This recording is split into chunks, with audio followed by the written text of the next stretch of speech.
আসন্ন জাতীয় সংসদ নির্বাচনকে সামনে রেখে রাজনীতির মাঠে উত্তাপ ছড়াচ্ছে বিএনপি। তবে এবারের লড়াইটা ভিন্ন। শুধু জনপ্রিয় হলেই মিলবে না মনোনয়ন। বিএনপির টিকিট পেতে হলে পার হতে হবে 3টি কঠিন পরীক্ষা। এমন কিছু শর্ত দেওয়া হয়েছে যাতে বাদ পড়তে পারেন অনেক হেভিওয়েট ও প্রভাবশালী নেতাও। কি সেই 3 শর্ত, আর কারা পেতে চলেছেন বড় চমক? চলুন জেনে নেওয়া যাক। 2026 সালের ফেব্রুয়ারিতে অনুষ্ঠেয় ত্রয়োদশ জাতীয় সংসদ নির্বাচনকে লক্ষ্য করে পুরোদমে প্রস্তুতি শুরু করেছে বাংলাদেশ জাতীয়তাবাদী দল বিএনপি। আর এই প্রস্তুতির সবচেয়ে বড় চ্যালেঞ্জ হল প্রার্থী বাছাই। দলীয় সূত্রে জানা গেছে, লন্ডনে ভারপ্রাপ্ত চেয়ারম্যান তারেক রহমান ও দেশের প্রধান উপদেষ্টা ডক্টর মোহাম্মদ ইউনুসের বৈঠকের পরই এই নির্বাচনী তৎপরতা গতি পেয়েছে। তবে এবার প্রার্থী বাছাইয়ের প্রক্রিয়া পুরোপুরি ভিন্ন। বিএনপির হাইকমান্ড এবার মনোনয়নের জন্য নির্ধারণ করেছে 3টি প্রধান যোগ্যতা।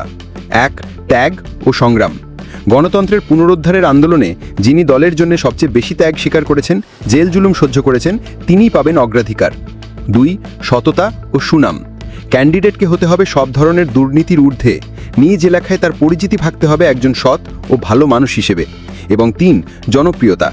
ভোটের রাজনীতিতে যিনি এগিয়ে, জনমত জরিপে যার অবস্থান শীর্ষে, তিনি হবেন দলের প্রার্থী। বিএনপি সূত্রে আরও জানা গেছে, এবারের প্রার্থী তালিকায় থাকবে নবীন প্রবীণের ভারসাম্য। তরুণ ও স্বচ্ছ ভাবমূর্তির নেতাদের অগ্রাধিকার দেওয়া হলেও দলের দুর্দিনের কাণ্ডারি প্রবীণদের অভিজ্ঞতাকেও কাজে লাগানো হবে।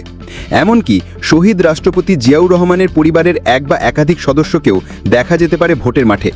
সেই সাথে বিগত 15 বছর ধরে বিএনপির পাশে থেকে আন্দোলন সংগ্রামে অংশ নেওয়া মিত্র দলগুলোর জন্য বেশ কিছু আসন ছেড়ে দেওয়ার পরিকল্পনা করছে দলটি। তবে 2018 সালের নির্বাচনের পুনরাবৃত্তি এবার আর হচ্ছে না।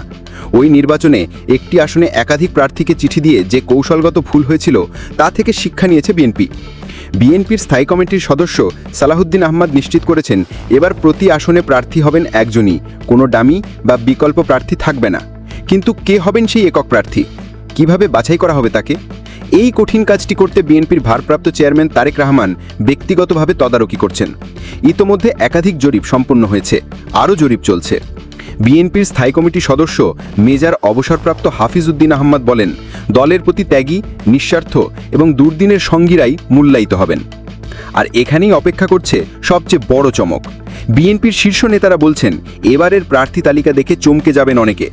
এমন কিছু মুখকে মনোনয়ন দেওয়া হতে পারে যাদের নাম সাধারণের চিন্তার বাইরে।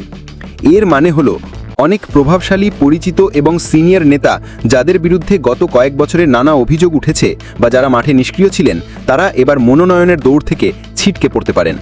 তারেক রহমান ব্যক্তিগতভাবে তদারকি করছেন, তাই কোনো ধরনের অপকর্মে জড়িত বা জনগণের কাছে অগ্রহণযোগ্য কোনো নেতাই এবার ছাড় পাচ্ছেন না। যদিও নির্বাচন কমিশনের তফসিল ঘোষণার পরই আনুষ্ঠানিকভাবে মনোনয়ন প্রক্রিয়া শুরু হবে, কিন্তু মাঠের লড়াইটা শুরু হয়ে গেছে এখনই। ত্যাগ, সততা আর জনপ্রিয়তা, এই ত্রিমুখী লড়াইয়ে শেষ পর্যন্ত কে হাসবেন শেষ হাসি। আর আপনার এলাকায় বিএনপির সম্ভাব্য প্রার্থী হিসেবে কাকে দেখতে চান আপনি? আপনার মতামত আমাদের জানান কমেন্ট বক্সে। রাজনীতির মাঠের সর্বশেষ সব খবরের জন্য আমাদের সাথেই থাকুন। ধন্যবাদ।